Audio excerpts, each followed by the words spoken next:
안녕하세요, 여러분. 부천성인문예학교 해오름반 사회 수업을 시작하겠습니다. 우리 교재는 104쪽부터 시작하겠습니다. 생각 다지기. 페이지 104쪽 1. 다음 빈칸에 들어갈 알맞은 말을 써봅시다. 과로는 백성을 가르치는 바른 소리라는 뜻으로 세종대왕이 백성을 위해 만든 우리글입니다. 우리글 무엇일까요? 혼민정음이죠. 혼민정음.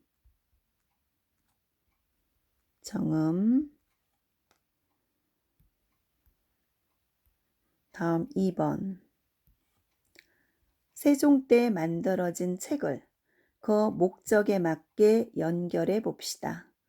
삼강행실도라는 책이 있고 농사직설이라는 책이 있습니다.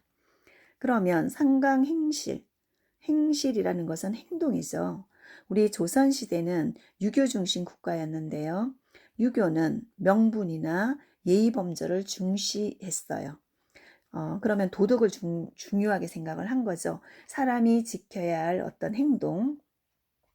그래서 유교의 윤리 실천, 윤리는 다른 말로 도덕이라고 할 수 있습니다.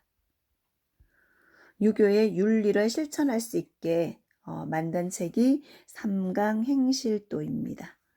그 다음 농사직설은 조선은 8도였는데 세종대왕이 조선 8도의 관리들을 한 사람씩 다 내려보내서 그곳에서 짓고 있는 농사법을 알아오게 해서 만든 책이 농사직설이라고 합니다. 이 농사직설을 지어서 전국에 보급을 해서 우리 실정에 맞는 농사 짓는 방법을 백성들에게 알려준 거죠.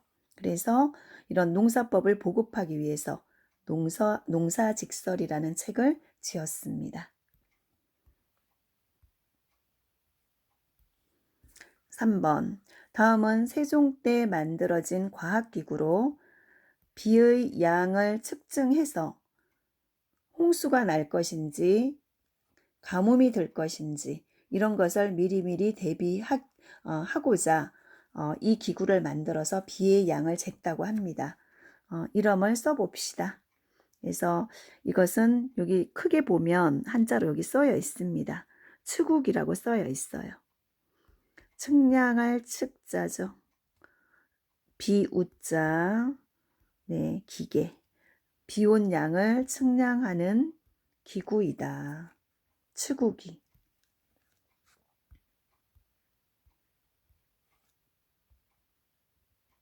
그 다음 105쪽. 네, 105쪽에서는 페이지 105쪽입니다. 105쪽에서는 우리 좀 더 조선 앞으로 다시 더 앞으로 가서 고려시대부터 보겠습니다. 고려의 상감청자는 도자기죠.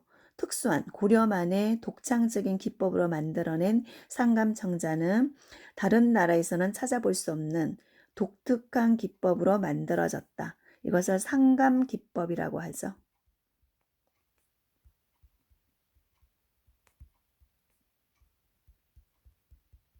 네, 상감기법은 반건조된 도자기에 그림을 새기고 백토나 흑토를 넣어서 초벌구이를 하죠. 먼저 한번 굽고 그다음 초벌구이 한번 하고 그다음 유약 바른 다음에 다시 구워내는 그런 독특한 상감 기법을 이용해서 만든 것이 상감청자입니다.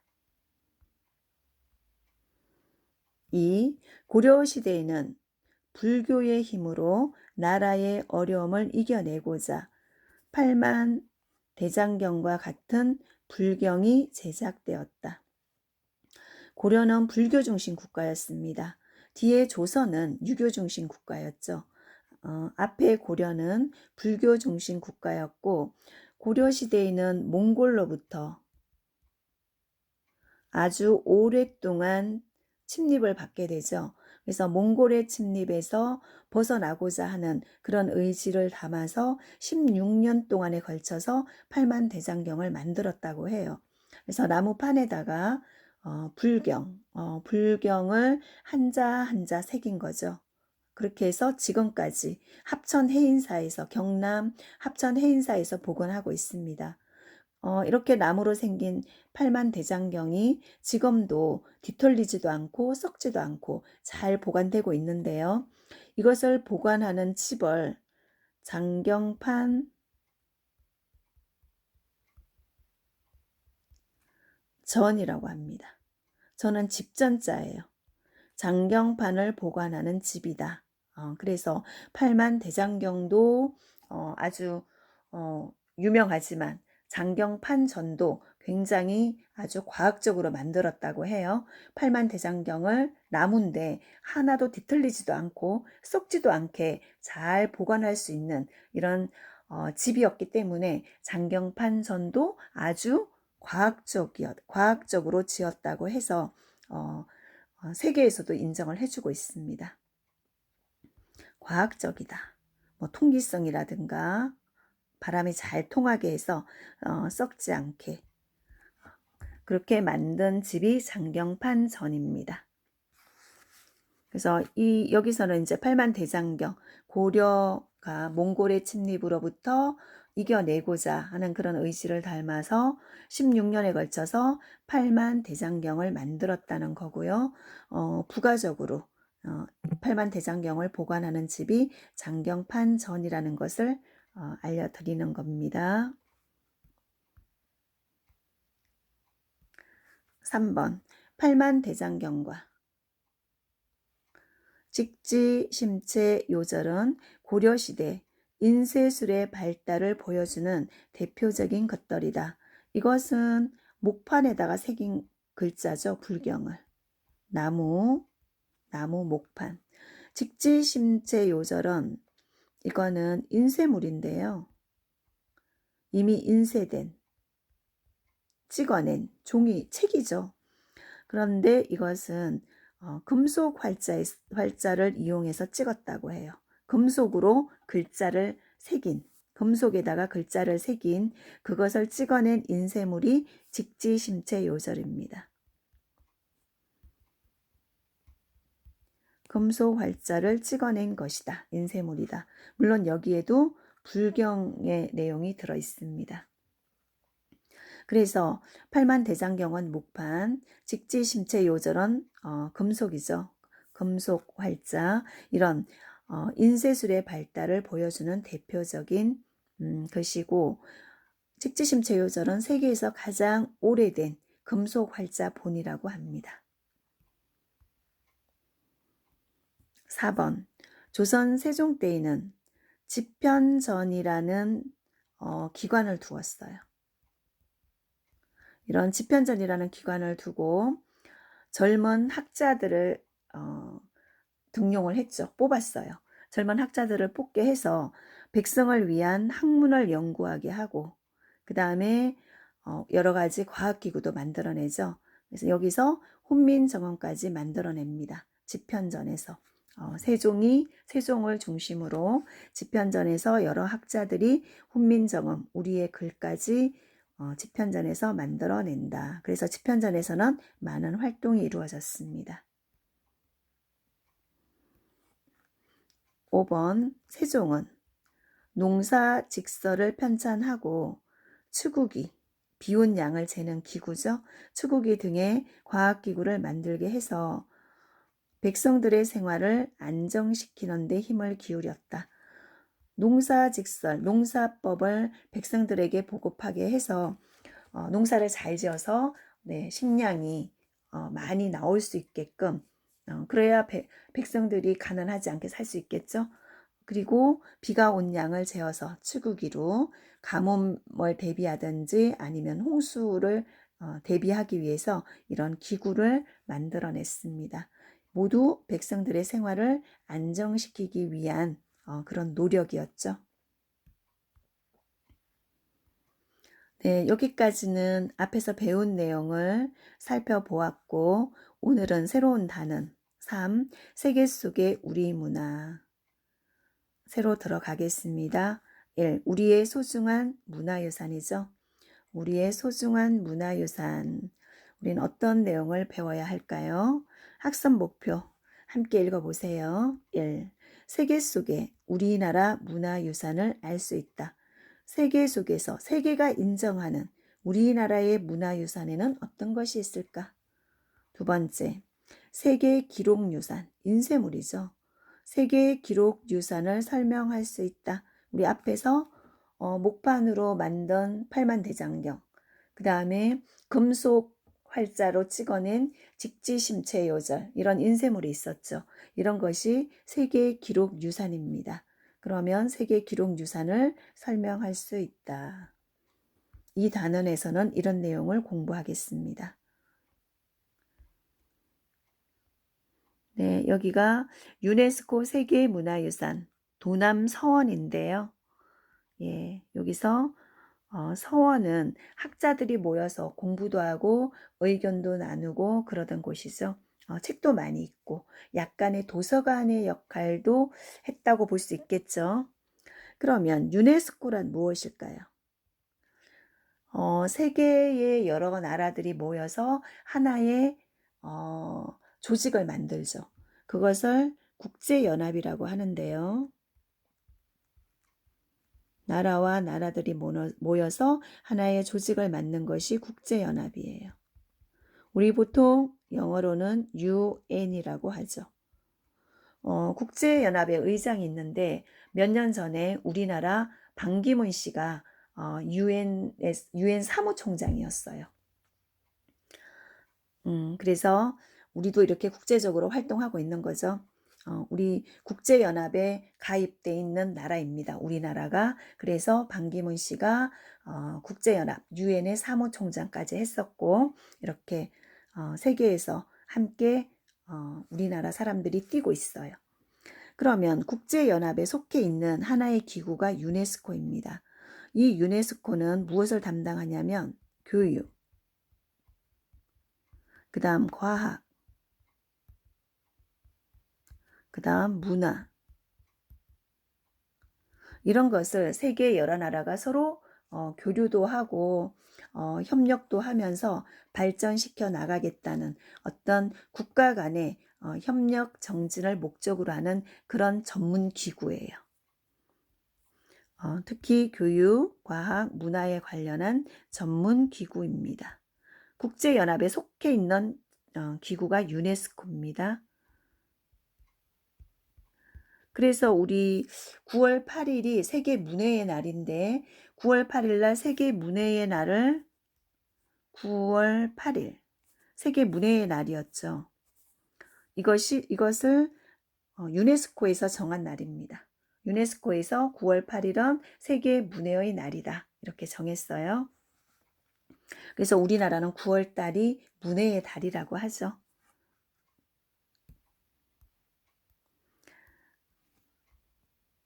네, 그러면 여기 유네스코, 영어로는 이렇게 쓰고 유네스코에 등재된 올라가 있는 우리나라의 문화재에는 어떤 것들이 있을까요? 유네스코는 교육, 과학, 네, 문화를 관리하는, 서로 보급하고 교류하는 그런 기구라고 했어요. 그러면 문화가 들어가죠. 그래서 유네스코에서는 세계적으로 인정하고 그 다음에 보존할 가치가 있다고 생각하는 문화재를 유네스코에서 인정을 해줍니다. 세계 문화유산으로. 네, 유네스코에서 세계 문화유산으로 인정을 해줘요. 그러면 우리나라 문화재 중에 세계 문화유산에 들어가 있는 것이 어떤 것이 있을까? 여러 가지가 있겠죠? 위에서 보니까 유네스코 세계 문화유산에 뭐가 들어가 있어요? 도남서원도 들어가 있죠. 이거 말고도 많습니다. 우리 뒤에서 공부하기로 하겠습니다. 바로 나오죠? 세계 문화유산. 어떤 것을 세계 문화유산이라고 하는지 한번 자세히 살펴보겠습니다. 세계문화유산, 우리나라는 역사적, 예술적으로 중요한 가치가 있는 많은 문화재를 국보 또는 보물 등 국가 지정 문화재로 지정해서 보존하고 있다. 그래서 여기다가 이름을 붙이죠. 국보 1호, 보물 1호. 어떤 것은 국보 2호, 어떤 것은 보물 2호 이렇게 붙입니다. 우리나라 국보 1호는 뭘까요? 숭례문이에요. 숭례문. 우리 옛날에 남대문이라고 했었는데 그것은 일제시대에 그렇게 했다고 해서 우리 고유의 원래 이름 숭례문을 다시 되찾았고, 그 다음에 보물 1호는 우리 보통 서울에 가면 동대문 있죠. 동대문. 숭례문은 남대문이었어요. 보물 1호는 동대문인데 동대문도 원래 이름이 뭐죠? 흥인지문이죠. 흥인지물은 보물 1호라고 합니다. 그래서 이렇게 국보 몇 호, 보물 몇 호 이렇게 국가에서 지정을 해서 문화재로 지정하고 보존을 하는 거죠. 그 가운데는 유네스코, 이거는 세계의 전문, 유엔의 전문 기구죠. 유네스코에서도 세계적으로 중요한 가치가 있다고 판단하여 세계문화유산으로 지정해서 보호하고 관리하는 문화재가 있다. 그래서 이것을 세계문화유산이라고 합니다. 우리나라 문화재 중에도 세계문화유산에 지정되어 있는 게 많이 있습니다. 밑에 나오죠. 우리나라의 석굴암, 경주에 가면 석굴암이 있어요. 불국사도 있죠. 절. 그 다음에 해인사에 여기는 장경판 전이 나왔죠. 우리 고려시대에 팔만대장경 만들었어요. 그게 경남 합천 해인사에 보관되어 있는데 팔만대장경을 보관하는 집을 장경판 전이라고 한다고 했죠. 이게 집전자예요. 한자로. 그래서 장경판을 보관하는 집이다. 팔만대장경도 훌륭한 문화재지만 팔만대장경을 나무인데 목판인데 하나도 뒤틀리지도 않고 썩지도 않게끔 이 오랜 기간을 지금까지 팔만대장경을 보관한 집, 그것이 장경판 전이에요. 그래서 집을 아주 과학적으로 지었다는 거죠. 팔만대장경을 보관할 수 있게. 그래서 대장경을 보관하는 집인 장경판 전이 세계문화유산입니다. 그 다음에 종묘는 조선시대에 왕과 왕비의 신의를 모셔놓은 곳이죠. 제사를 지내는 곳이에요. 그 다음에 창덕궁, 궁궐인데 창덕궁의 경치가 너무 아름답다고 해서 세계문화유산에 들어갔습니다. 그리고 수원에 가면 화성 있죠. 수원의 화성. 그 다음에 경주 역사지구. 신라의 도읍지가 경주였는데 신라시대의 문화재가 경주에 다 모여 있어요. 그래서 경주 전체를 경주 역사지구로 묶어 놓았습니다. 경주 자체가 문화유산인 거죠. 그 다음에 고인돌. 고인돌이라는 것은 무덤인데 여러분 아마 책에서 그림에서 이렇게 보셨을 거예요. 이게 돌이에요. 그리고 돌을 이렇게 받쳐놨어요. 그러면 이 밑에는 무덤이겠죠. 사람이 들어있겠죠. 그래서 고인돌은 무덤입니다. 근데 이것은 어느 시대의 무덤이냐면 청동기 시대예요. 청동기 시대의 무덤인데 우리나라 최초의 국가가 어느 시대에 있었죠? 최초의 국가 고조선, 당군 왕검이 세운 고조선이 청동기 시대부터 시작이 되었죠. 그래서 우리나라에서 고인돌이라는 무덤이 발견이 됩니다. 이 돌의 크기가 죽은 사람의 권력을 나타냈다고 해요. 돌이 크면 죽은 사람의 권력이 아주 센 사람이었다는 거죠. 돌이 작으면 좀 약한 사람. 이 큰 돌을 옮기기 위해서는 많은 사람이 필요했겠죠. 권력이 많아야, 권력이 센 사람이라야 이 돌을 날라줄 하인들이 많았겠죠. 그래서 이 돌의 크기가 그 사람의 권력을 나타냈다. 그래서 이렇게 고인돌 무덤의 종류입니다. 그래서 고인돌 유적지 등이 어디에 지정돼 있대요? 세계문화유산. 유네스코에서 세계문화유산으로 지정을 했다. 세계에서 인정한 문화재라고 생각하면 되겠죠. 그 다음에 이 밖에도 잠깐 치우고 다시 보겠습니다. 조선의 왕릉, 왕의 무덤. 그 다음에 안동에 가면 하회마을 있죠. 하회마을. 경주에 가면 양동마을 있습니다. 여주 이씨와 경주 손씨가 모여서 경쟁도 하고 협력도 하면서 살아오던 어떤 양반 집성촌이에요. 그 다음에 남한산성, 성남 쪽에 가면 남한산성 있죠. 그 다음에 백제 역사 유적지구, 백제의 도읍지는 공주, 부여, 부여가 더 많죠. 물론 공주도 좀 있습니다.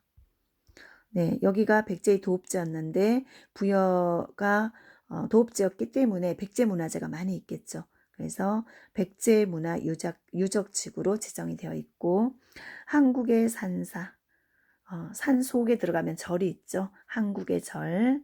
그 다음에 한국의 서원. 서원, 우리 아까 위에서 도남서원이 있었죠.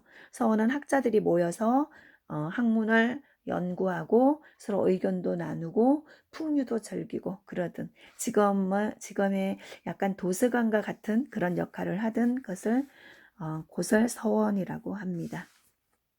이런 많은 문화재가 있죠. 밑에 보면 종묘. 예, 왕과 왕비의 신이, 조선시대에 왕과 왕비의 신의를 모셔놓은 곳이고 제사를 지내는 곳입니다. 왕릉, 왕의 무덤, 왕의 무덤을 왕릉이라고 하죠. 그 다음에 안동에 가면 병산서원 이렇게 지어놓고 여기에서 학문도 연구하고 의견도 나누고 풍류도 즐기고 그랬다고 하고요. 그 다음에 남한산성, 산성이죠. 성벽을 이렇게 쌓았어요. 저기 쳐도로 올 때 저기 쳐도로 침입을 하면 이렇게 성벽을 쌓아서 막아내는 역할을 했었죠. 군사들이 주둔하면서. 그래서 남한산성. 네, 오늘은 여기까지만 하겠습니다. 더 많이 하면 너무 길겠죠? 그래서 이렇게 해서 세계문화유산까지 오늘 살펴보았습니다. 다음 시간에는 이제 세계가 인정한 우리의 기록유산에 대해서 인쇄물이죠. 목판 또는 금속 이런 인쇄물을 통해서 세계 기록유산에 대해서도 살펴보기로 하겠습니다. 오늘 고생하셨습니다.